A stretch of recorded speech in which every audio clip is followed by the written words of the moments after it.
Welcome to Kansas Ag Report. I'm Ken Rogers. On this week's program, the latest class of the Kansas Agriculture and Rural Leadership was announced recently. We talk with Carl President Jill Zimmerman. We'll also have features from the Kansas Soybean Commission and Kansas Department of Agriculture, and the weekly update from the Kansas Livestock Association and Paragon Ag Advisors. The Kansas Ag Report brought to you in part by Kansas Farm Bureau, a grassroots organization representing the state's farmers and ranchers since 1919, kfb.org. Kansas Wheat Commission, leading in the adoption of profitable innovations for wheat. Online, kswheat.com.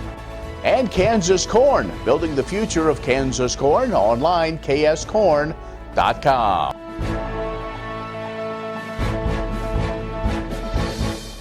And agricultural news from agview.net. Kansas is celebrating Dairy Month in June, and livestock economists point out that dairy cattle continue to be a significant contributor to the commercial U.S. beef supply.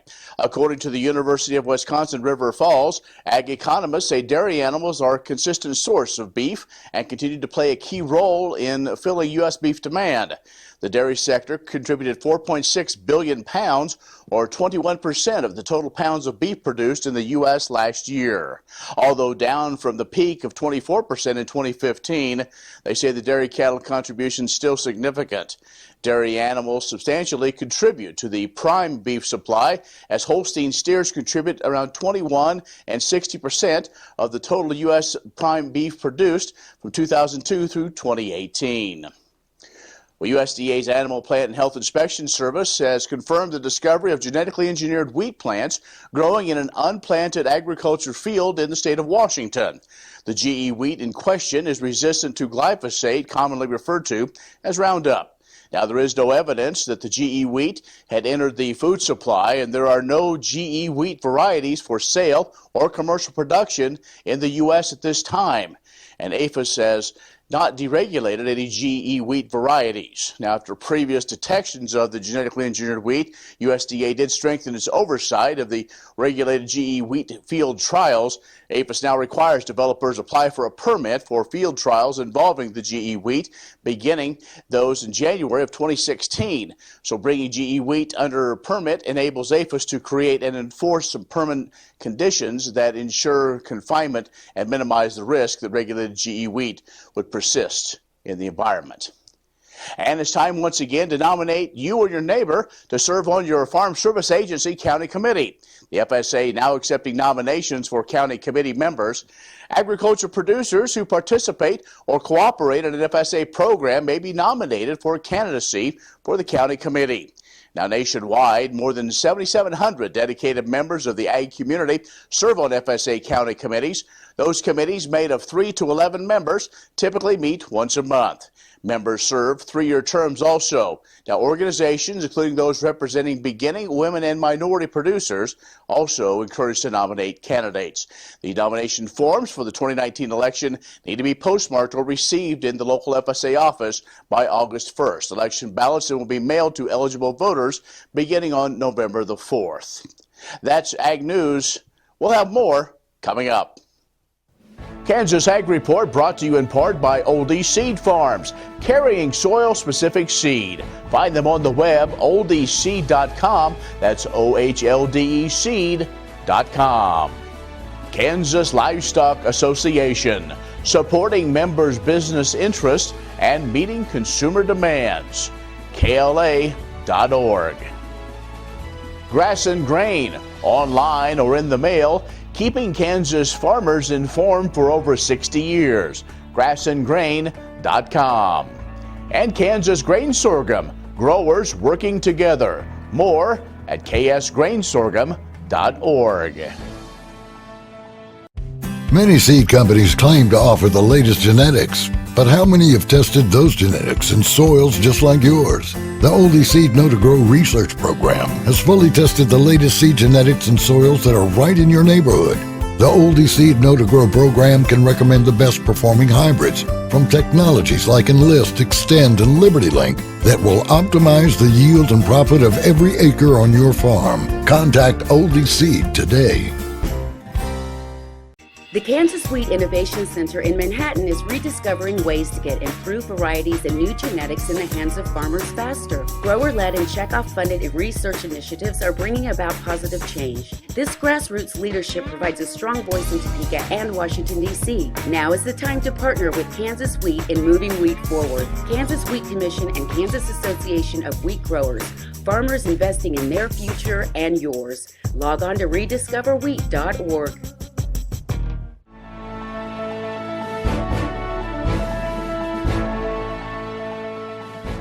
And joining us now is Jill Zimmerman, who is the president of the Kansas Agriculture Rural Leadership Program.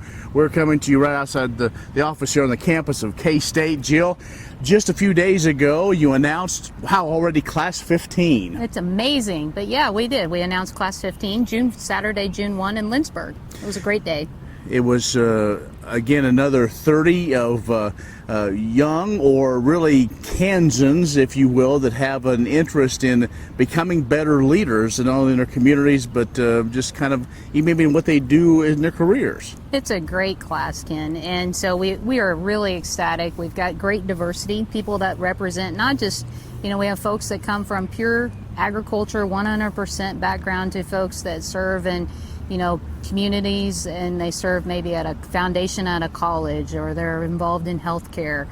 So there's just a wide depth and breadth of diversity, age, experience that they're all bringing to the class. So when's the first class then? So the first seminar will be in August, and it'll start right here in Manhattan, Kansas at the Department of Ag. And we call that our Genesis seminar. And so it's really kind of an introduction, it's an orientation to the program. But it also will start to take the deeper dive into leadership, conversations about civil discourse and service and things of that nature. We're really excited about that opportunity in that seminar. Now, this is a 2-year experience, if you will. Maybe give us some of the highlights of the first year. So the first year, there's some new things that we've woven into the curriculum this year that we are excited about. And one of those would be the personal leadership assessments. And so we've built a good alliance with a individual that brings a great talent in terms of digging deeper into ourselves and what that personal looks like. We'll also go to Garden City, will be the first seminar.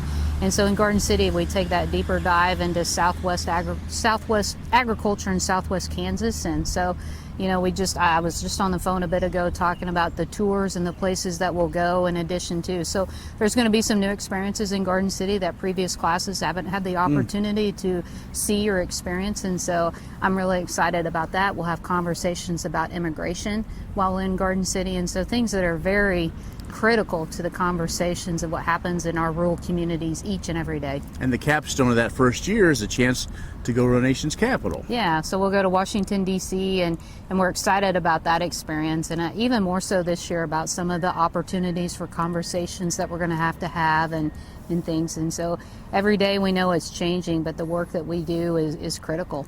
And this is also, we'll talk more about it later, about this is something that is funded basically by private donations. So we'll talk about that in just a little bit, but maybe talk about over this now, you've had 14 classes. Really, if you're involved in agriculture, probably the leaders of those organizations have been through the CARL program. Yeah, many of them have. I think it's surprising in the 20 months that I've been involved with CARL in the role that I have, is that there's still a lot of folks out there that don't maybe know who we are or as familiar with the curriculum and what we offer. But we're embarking on our 30th year of the program, and so we're over 400 alumni strong out there in our communities each and every day. And whatever their cause is, people are making a difference in their homes and their communities and their livelihoods. And so, in the conversations that we have with alumni, and you are an alumni, it's the power of that network and that ability to collaborate and work together on projects, and it really brings, locally, it brings together people that have a common cause to make positive change. We're talking with Jill Zimmerman, the president of the CARL program here in Kansas. We'll take a break and be back with more in just a moment. Kansas Ag Report brought to you in part by Kansas Farm Bureau, a grassroots organization representing the state's farmers and ranchers since 1919. KFB.org. Kansas Wheat Commission, leaders in the adoption of profitable innovations for wheat. And AgView.net, covering news and views in the Beef Belt and Western Corn Belt. Reliable and relevant, AgView.net. What if U.S. soybean oil were an industry sensation? If end users started asking for it by name? That future is here. The time is now. To meet customer demands, the Soybean Checkoff is investing in varieties that produce oil with increased functionality. A message from the Kansas Soybean Commission, the Soybean Checkoff. Progress powered by Kansas farmers. Trust and leadership are critical to success at Kansas Regenerative Medicine Center in Manhattan. Just ask Coach Bill Snyder. People of the Regenerative Center do care about others. I've been highly impressed with those people that have that vested interest and try to help people become better. The center really is a wonderful thing here in Manhattan, first of its kind. And we're on the cutting edge of what lies ahead. Find out more about the trusted leader in stem cell therapy at kansasrmc.com. Kansas Regenerative Medicine Center. Your stem cells, your health, your life.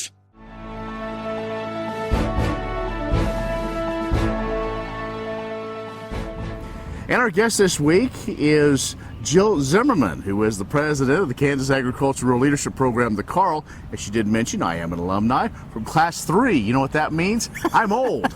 I've been around for quite a while, but you're exactly right. Over the years, over the classes, we all have that commonality that it really helps open the door. So if somebody's out there that wants to maybe get more involved in leadership in any of the commodity groups or farm organizations, probably Carl is something to look at. We'll talk about that in just a little bit. But before we left, we talked about, while it's located here on the campus of K-State, you've got to hoof it a lot and others to help raise money to sustain the program. Yeah, you're exactly right. For Carl to accomplish what we do accomplish, it takes a collaborative effort, not only of our board of directors that are over 20 strong that care about the program, but we also have a caring staff and caring donors and supporters. And the fall of 18, we added Susan Sankey, formerly of the Kansas State Fair, to our staff, and so brings a wealth of talent, to our organization, helps us be better at fundraising, be more purposeful in the connections that we make, and hopefully with that, it allows us to, at the end of the day, our curriculum, we really have to continue. The curriculum has to continue to evolve and to change. Because Class 15, we have to deliver a program that is needed and that they find value in, and that's important to us. And you're also looking at just the state of where we are with agriculture and agribusiness.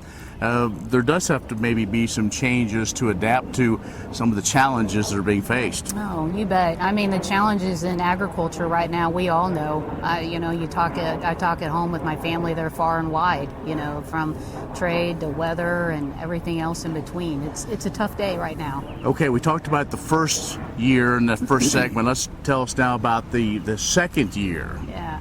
So the second year will be it's a continuum, right? So we continue to hopefully build on experiences that we had from year one, and year two we have what's a blue chip seminar. Will be the inaugural session of the first year two.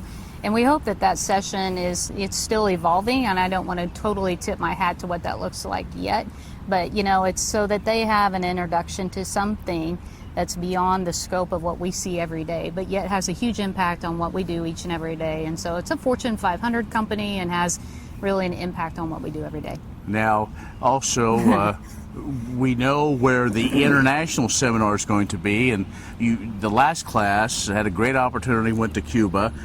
This coming class, and a place I've always wanted to go. Yeah, so the UAE, Dubai, will be the opportunity where their international study tour is, and that'll be in March of 2021.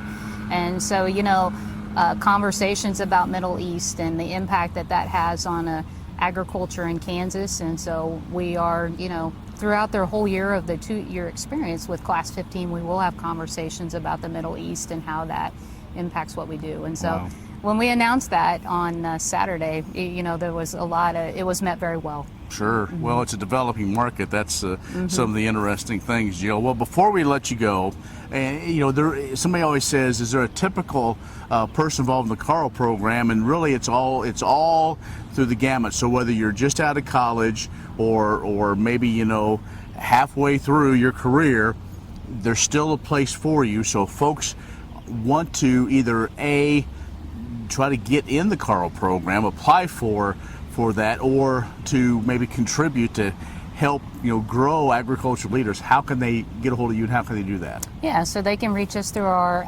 website, which is carlprogram.com, all one word, or our email address is carl@ksu.edu. And so we would welcome the opportunity for both folks that have an interest in both supporting Carl, there's a lot of ways that we can support programs, whether it's participation, it's the time, it's your many ways that we can contribute and support. Very good. All right. Well, thanks a lot for your time, and good luck with this class. Thank you. Jill Zimmerman, the president of the Carl program, has joined us. Stay with us. We'll have more coming up.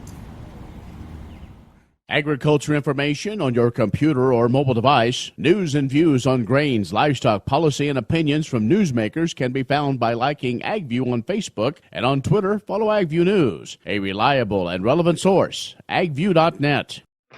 Next time you see a beautiful field of corn, reach out and thank the farmers who work tirelessly to raise corn for livestock feed, renewable fuels, and exports to feed a growing world population.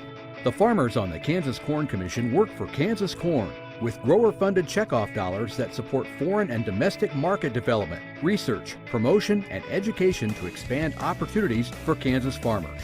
To learn more, visit kscorn.com.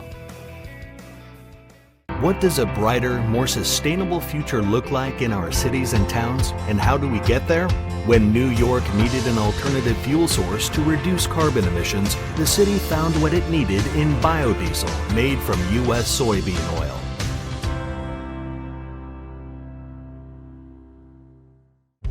Many seed companies claim to offer the latest genetics, but how many have tested those genetics in soils just like yours? The Oldie Seed Know to Grow research program has fully tested the latest seed genetics in soils that are right in your neighborhood.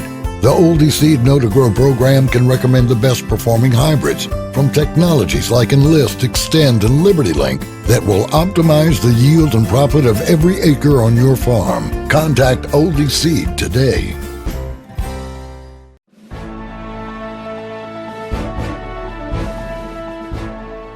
While several key U.S. trade relationships face uncertainty, the U.S. Soybean Export Council is working actively to grow new markets for U.S. soy worldwide. Farmer leaders and industry partners recently participated in events that brought together current and potential customers representing significant demand from 30 countries around the world.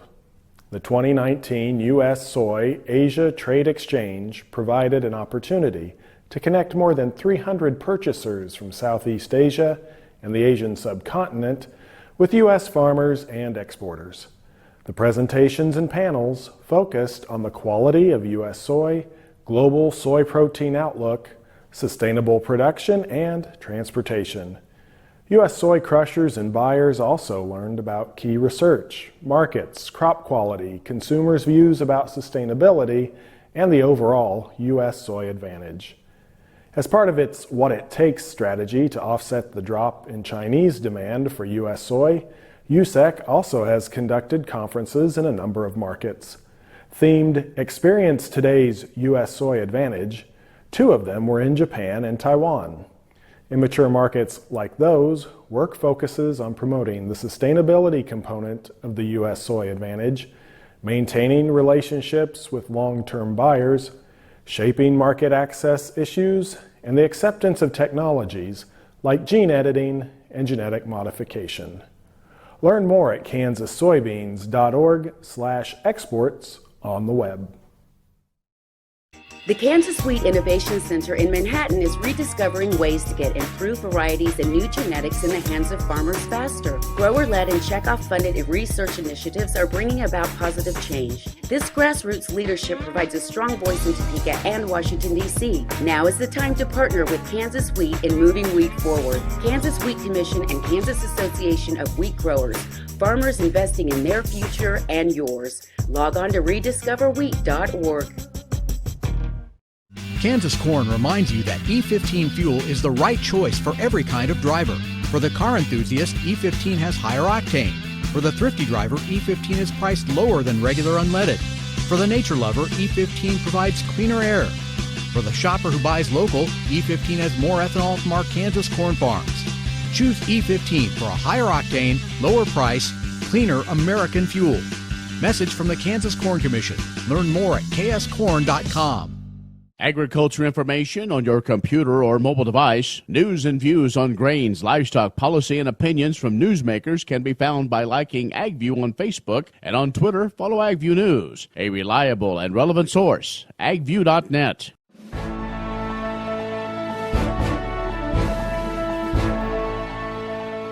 Manhattan was swarming with Blue Jackets as K-State played host to the state FFA convention. The state convention is an opportunity to celebrate the impact FFA makes in the lives of students and communities throughout Kansas, and to recognize the leadership and skills being developed through this valuable educational program. The Kansas Department of Agriculture is committed to supporting ag education and FFA throughout the state, because we know that today's ag ed students are tomorrow's agriculture leaders and agriculture workforce. Kansas FFA has a current membership of over 9,600 high school students in 205 chapters, and those numbers continue to grow. 93 chapters increased their membership this year, and there are 7 new ag ed programs as schools across the state recognize the importance of ag education in both rural and urban settings. Ag education in Kansas schools combines classroom instruction with experiential, service, and work-based learning through supervised agricultural experience programs, known as SAEs, that give students hands-on experiences in workplace settings in their communities. FFA also provides a critical leadership component, including training in public speaking, parliamentary procedure, and current ag issues. Agricultural education prepares students for successful careers and a lifetime of informed choices in the global agriculture, food, fiber, and natural resource systems. KDA is proud to support FFA during the state convention and throughout the year, as agriculture education is the foundation for the future of agriculture. For more information about FFA or ag education in Kansas, go to our website at agriculture.ks.gov/aged. Agriculture information on your computer or mobile device. News and views on grains, livestock, policy, and opinions from newsmakers can be found by liking AgView on Facebook, and on Twitter, follow AgView News, a reliable and relevant source. agview.net. Premier Farm and Home has what you need to make your lawn the best in the neighborhood. Hi, I'm Ken. We choose Premier Farm and Home for the professional look that we do ourselves. Feel free to stop in. You can also visit our website at heycow.com. Kansas Farm Bureau, the voice of agriculture, represents grassroots agriculture. The state's largest and most powerful farm organization stands up for its members through leadership development, agriculture education, legal defense, environmental advocacy, farm safety, and risk management. Members also enjoy money-saving benefits. To join our organization today or to learn more, go to www.kfb.org or find us on Facebook and Twitter.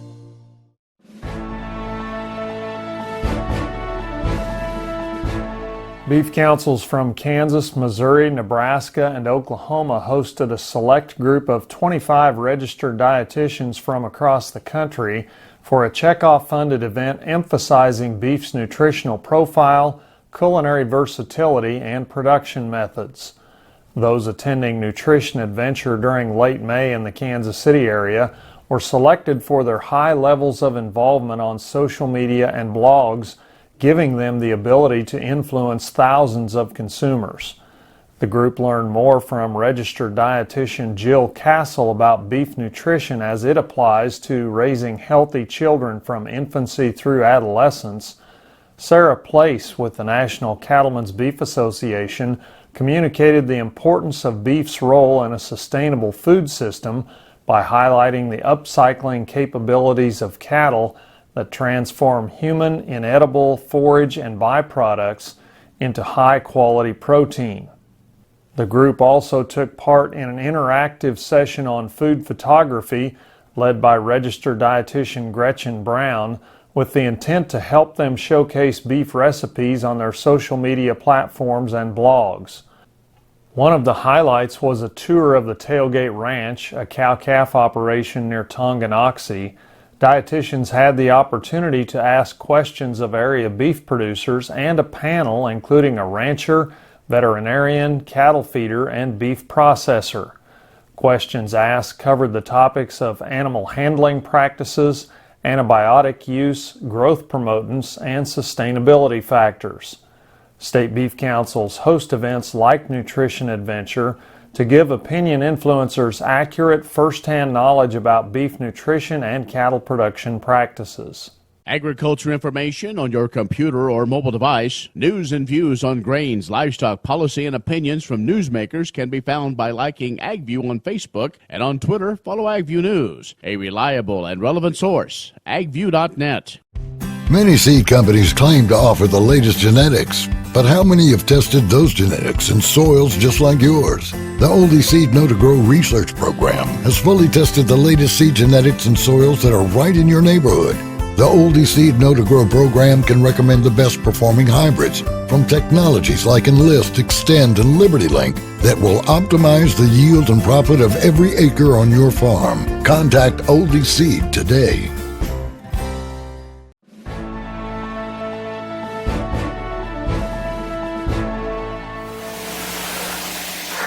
Hi everyone, Zach Otot here with Paragon Ag. The corn market gained strength this week after the USDA's supply and demand report that came out on Tuesday. They cut the expected acres by 3 million and yield estimates lowered from 176 to 166 bushels per acre. This almost came to a surprise to the trade as USDA doesn't normally throw us a curveball like that. Funds began buying and we saw corn maintain double-digit gains across the board Tuesday. The market is still watching the weather closely. We're in the second week of June and there are still acres of corn that are being planted. As of this past Monday, we were sitting at 83% planted, well behind schedule. With shorter season corn, a later pollination, and some folks mudding the seed in, this will have an impact on yield when we get to harvest. The trade is still trying to figure out just how much corn will be planted this year. A lot of light will be shed on that topic when we see the planted acreage report that comes out the last Friday of June. Soybeans followed corn on the move up, though it did not have the same story, as the USDA's estimates were pretty neutral for beans. They left yield and new crop acres unchanged.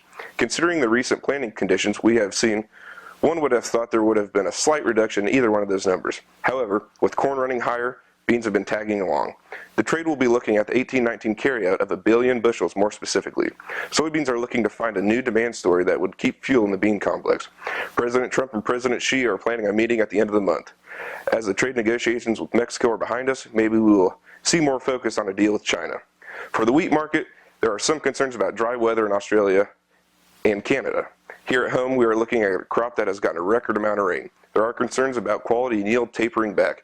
That being said, it is tough to guess how much wheat we have in the field until we actually see the combines running. This spring has brought a lot of volatility to the market, which makes final decisions even tougher. If you need to sell last year's crop or think you should be starting a new crop but can't decide, consider an alternative strategy. Let us help find the strategy that fits you. Give us a call here at Paragon Ag Advisors at 888-452-8751. I'm Zach Otot. Have a great rest of your day.